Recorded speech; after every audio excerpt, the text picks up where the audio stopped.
You ask Tiger to solve. This deals with linear equations with one unknown. The final result is j equals 16/5. Let's solve it step by step. Swap sides. Group all constants on the right side of the equation. Subtract 9 from both sides. Simplify the arithmetic.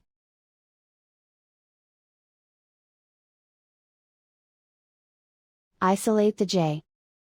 Multiply both sides by inverse fraction 4/5.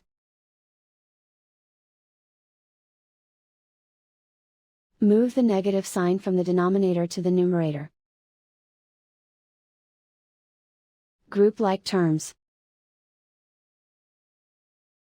Multiply the coefficients.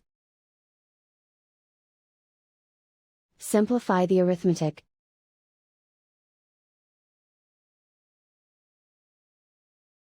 Move the negative sign from the denominator to the numerator. Multiply the fractions. Simplify the arithmetic. And so the final result is j equals 16/5.